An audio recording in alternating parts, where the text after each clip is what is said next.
नमस्कार दोस्तों, मेरा नाम मोहित राज है और हाल में ही संपन्न 64th Bihar public service commission के थ्रू मुझे 503rd रैंक मिला है, जिसमें रेवेन्यू ऑफिसर के पद पे मेरा चयन हुआ है। आज हम प्रीलिम्स, मेंस और इंटरव्यू में कैसे हमारा एक स्टेप्स रहेंगे, कैसे हम उसको फॉलो करेंगे, उसके स्ट्रेटजी के ऊपर बात करेंगे। सबसे पहले प्रीलिम्स के बारे में बात करते हैं। प्रीलिम्स जो होता है इसमें निगेटिव मार्किंग नहीं होती है, जो कि यूपीएससी से और बाकी स्टेट कमीशन से थोड़ा डिफरेंट है। निगेटिव मार्किंग नहीं होती है तो हम सारे 150 क्वेश्चन अटैम्प्ट करते हैं इसमें। और जो इम्पॉर्टेंट फैक्ट एक और है कि इसमें सेकंड पेपर नहीं होता, केवल एक ही पेपर का प्रीलिम्स होता है जो कि 150 क्वेश्चन और 150 मार्क्स के साथ आता है। और सीसेट का कोई पेपर नहीं होता बट केवल 10 से 15 क्वेश्चंस मैथ्स और रीजनिंग के आपको उन 150 क्वेश्चंस में ही आपको मिलेंगे। सो उसकी भी देखेंगे। प्रीलिम्स की जहाँ तक बात है, उसकी स्ट्रेटजी क्या हो, उसके सोर्सेज क्या हो, करंट अफेयर कब तक का पढ़ें, ये सब चीज़ों को भी डिस्कस करेंगे। तो सबसे पहले हम स्टैटिक में आते हैं। स्टैटिक में आपका पॉलिटी, हिस्ट्री, इन्वायरमेंट, इकोनॉमी और ज्योग्राफी, साइंस एंड टेक और बिहार, ये सारे सेक्शंस होते हैं, जिसमें करीब करीब 10 से 15, 15 से 20 questions year two year differ करता है। और करंट अफेयर भी होता है, जो कि मोस्ट इंपॉर्टेंट पार्ट है। पिछले कुछ सालों से करीब 35 से 40 क्वेश्चन करंट अफेयर के आ रहे हैं, तो वो भी काफ़ी क्रूशियल पार्ट हो जाता है। कमिंग टू स्टैटिक, स्टैटिक में we are well known that polity के लिए लक्ष्मीकांत की बुक अच्छी होती है। उसके बाद हिस्ट्री के लिए हम NCERTs पढ़ते हैं और उसके साथ साथ स्पेक्ट्रम की बुक इंडिस्पेंसिबल है मॉडर्न हिस्ट्री के लिए। कमिंग टू ज्योग्राफी, ज्योग्राफी में भी हम NCERT की बुक पढ़ेंगे। उसके साथ साथ GC लियोंग अगर हम पढ़ना चाहें वर्ल्ड ज्योग्राफी के लिए, और माजिद हुसैन इंडियन ज्योग्राफी के लिए। बट वो बुक काफ़ी हेवी होती है तो हमें उसको रैशनल के तरीके से यूज़ करना पड़ेगा। पूरी बुक पढ़ने की ज़रूरत नहीं है। जहाँ हमें डाउट या जिस कॉन्सेप्ट में प्रॉब्लम होगी उसको हम हैंडल करेंगे उस बुक से। कमिंग टू इन्वायरमेंट, इन्वायरमेंट में एक ही बुक आप लोग जानते भी होंगे, शंकर IAS की बुक। वो भी मोटी बुक है, उसको भी ध्यान से पढ़ेंगे। जो चीज़ें इंपॉर्टेंट होगी, करंट अफेयर से रिलेटेड होगी, उसको ही हैंडल करेंगे उसमें। Next is your science and tech. Science and tech बहुत ही क्रूशियल फैक्टर है BPSC में, क्योंकि BPSC में करीब 25 से 30 क्वेश्चन साइंस एंड टेक के आते हैं, including physics, chemistry and biology. तो उसके लिए जो जहाँ तक मैंने एनालाइज किया है, they never frame the new questions. वो क्या करते हैं, जो previous year questions different competitive examinations में पूछे जाते हैं, उनमें से ही कुछ क्वेश्चंस निकाल के वो जंबल अप करके डाल देते हैं। तो आप पिछले 20 से 25 साल का जो बुकलेट उठाएं, SSC में और अदर कॉम्पिटिटिव एग्जामिनेशंस में जो साइंस के क्वेश्चंस पूछे गए हैं, उनको आप कंपाइल करें। नेट से भी कई सारे वीडियोस पढ़े हैं, उनको आप कंपाइल करें, उसको नोट डाउन करें और उसको पढ़ें। इसके साथ साथ Lucent is very important for science and tech and history. तो लूसेंट को भी आपको अच्छे से पढ़ना होगा। सारे फैक्ट्स मॉगअप आप नहीं कर सकते हैं, you can't be a robot, but आप अपना नॉलेज अप्लाई करके इंपॉर्टेंट फैक्ट्स को जरूर तैयार कर लें। इसके लिए आपको प्रीवियस ईयर के क्वेश्चंस देखेंगे तो आपको आइडिया बेहतर लगेगा कि कौन से सब्जेक्ट से कितने क्वेश्चंस आते हैं और कैसे हैंडल करना है। Now coming to the history I think हमने ऑलरेडी डिस्कस कर लिया है। Coming to the economy section में हमें बेसिक फैक्ट्स पते होने चाहिए, लाइक 5 ईयर प्लान्स, आपका GNP GDP क्या होता है। तो इसको आप या तो गूगल से पढ़ लें या फिर एक शंकर गणेश की बुक आती है, उसको आप रेफर कर सकते हैं। Now coming to most important aspect of prelims, that is Bihar के कंटेंट कहाँ से पढ़ें। बिहार के कंटेंट के लिए जो प्रॉब्लम हो जाती है बुक्स को लेकर, बुक्स जो सबसे इंपॉर्टेंट बुक है अभी पिछले 3-4 सालों से मार्केट में है, दैट इज क्राउन पब्लिकेशन की बुक है, yellow cover, it's very good. और उसको पढ़ेंगे तो काफ़ी अच्छा इंसाइट मिलेगा, काफ़ी अच्छे कंटेंट मिलेंगे। हिस्ट्री का भी कंटेंट काफ़ी अच्छा है, उसको पढ़ें। देन इम्तियाज़ अहमद की भी बुक है, जो कि हिस्ट्री और ज्योग्राफी के लिए काफ़ी अच्छी बुक है। इम्तियाज़ अहमद सर काफ़ी पहले से लिखते हैं बुक वो, और वो काफ़ी इंपॉर्टेंट बुक है। Now coming to the last section of prelims, that is current affairs. तो सबसे पहला क्वेश्चन ये हो जाता है कि करंट अफेयर्स कितने दिनों का पढ़ें। तो कितने दिनों के अगर बात करें, तो अगर आपका पेपर दिसंबर में है तो लास्ट के 11 से 12 मंथ्स सेफर साइड के लिए होता है। अब मैं 6 महीने कह दूँ, दैट्स नॉट लॉजिकल। तो 10 से 11 महीने तो आप कर ही लें।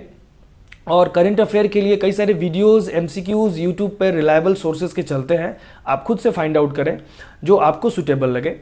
प्लस एक चीज़ ध्यान रखें कि एग्जाम्स के 1 या 2 महीने पहले कुछ अच्छे पब्लिकेशंस के कंपाइलेशंस आते हैं, उसको आप ज़रूर से कोशिश करें कि पढ़ाई हो सके, और बेहतर होगा कि आप खुद से सेलेक्ट करें तो वो ज़्यादा बेहतर होगा।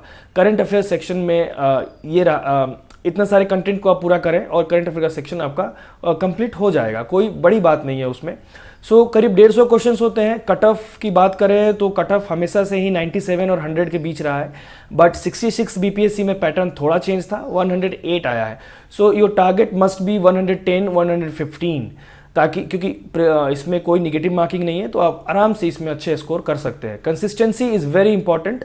प्रीलिम्स को आप हल्के में न लें, क्योंकि इसमें मुश्किल से हार्डली 8 to 10% ही सिलेक्शन होता है। सो ये रहा प्रीलिम्स का स्ट्रेटजी। अब हम मेंस के बारे में देखेंगे। मेंस में सबसे पहले एक सामान्य हिंदी का पेपर होता है, जिसमें 30 to 35% marks just compulsory paper की तरह है, उसके मार्क्स नहीं ऐड होते हैं मेरिट लिस्ट में। उसके बाद GS1 एंड GS2।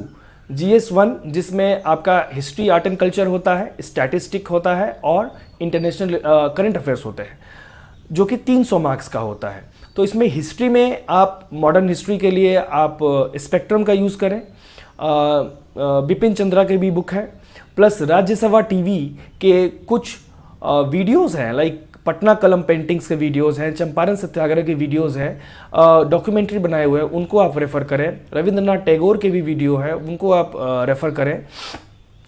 दूसरी चीज़ जो मैं कहूँगा, syllabus is very important, either it's a prelims, mains और इंटरव्यू। मेंस में जो की वर्ड्स दिए हुए हैं सिलेबस में, उसको आप ध्यान रखें। जैसे Patna Kalam, it is specifically written there कि पटना कलम को में क्वेश्चन आ सकता है, मौर्य कला है, गांधी नेहरू टैगोर पे पूरा है। सो गांधी नेहरू टैगोर को पढ़ने के लिए आप एक स्पेक्ट्रम की बुक आती है, उसको आप रेफर कर सकते हैं। अदरवाइज डॉक्यूमेंट्रीज भी अवेलेबल है यूट्यूब पे, आप उसको ध्यान देकर पढ़ सकते हैं।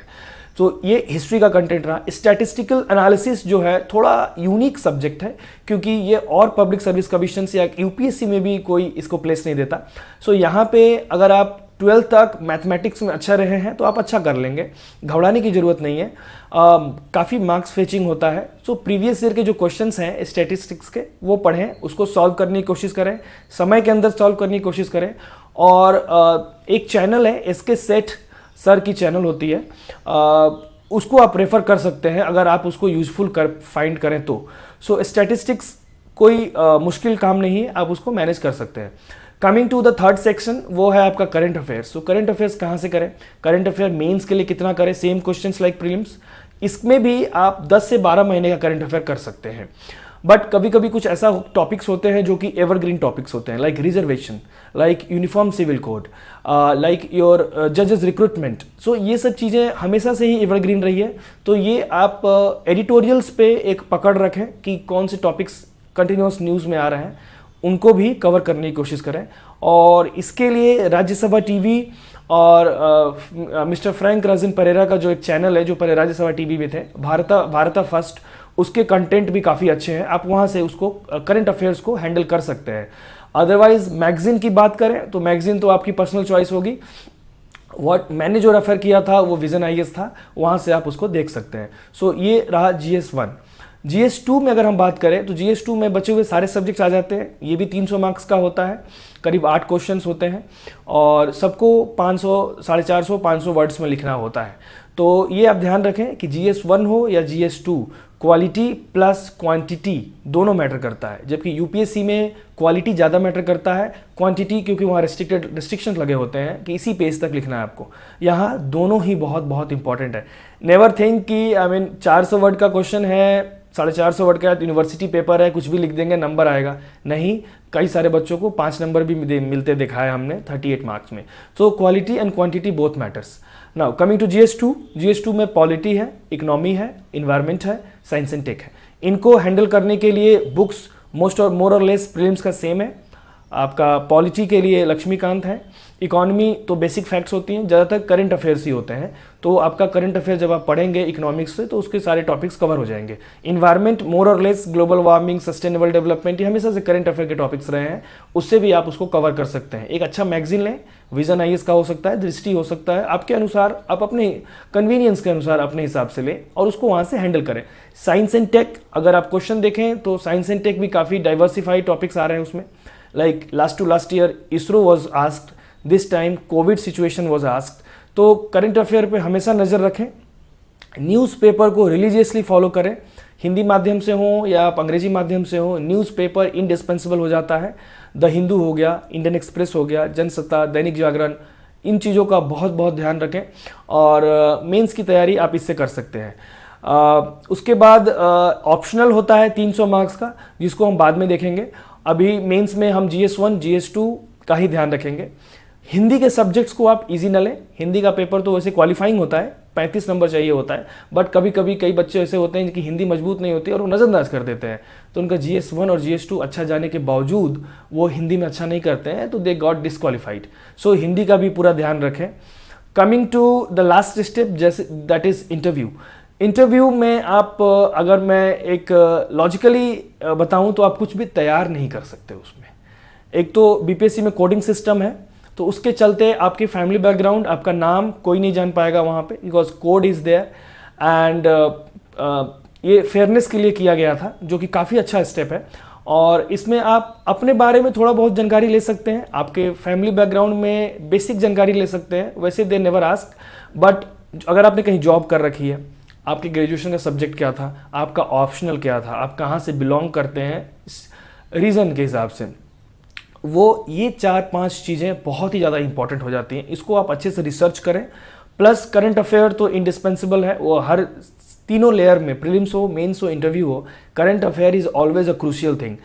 और इंटरव्यू के बारे में बात करें तो मेरा इंटरव्यू दीप्ति कुमारी बोर्ड में था, जो करीब 15 से 20 मिनट चला था इंटरव्यू, 2 फरवरी को, और मुझे 80 मार्क्स मिले हैं 120 नंबर में। सो इंटरव्यू में मेरा एक्सपीरियंस ऐसा रहा है कि आप कुछ भी तैयार नहीं कर सकते, जो बेसिक चीज़ें हैं वही तैयार कर सकते हैं। बाकी they will find questions what ever you will say, जो आप बोलेंगे उसमें से ही वो क्वेश्चन निकालेंगे। वहाँ इंटरव्यू में कॉन्फिडेंस इज़ मेन की। कॉन्फिडेंस रखिएगा, ऐसा नहीं लगे कि सामने वाले बोर्ड्स को कि आप प्रेशर में हैं, आप हैंडल नहीं कर पाएंगे, तो वो एक नेगेटिव इम्पैक्ट डालता है। कॉन्फिडेंट रहें, आपने बहुत कुछ पढ़ के इंटरव्यू तक आप पहुँचे हैं, सो ऑब्वियसली अच्छा होगा। सो इंटरव्यू में मोर और लेस यही है, आप खुद पे कॉन्फिडेंस रखें, थोड़ी बहुत जानकारी हासिल करें और उसको आगे बढ़ाएं। सो ये रहा प्रीलिम्स, मेंस और इंटरव्यू का फुल स्ट्रेटजी। आई होप कि आपको इससे फ़ायदा होगा और आप अपनी प्रिपरेशन कंटिन्यू करेंगे। धन्यवाद।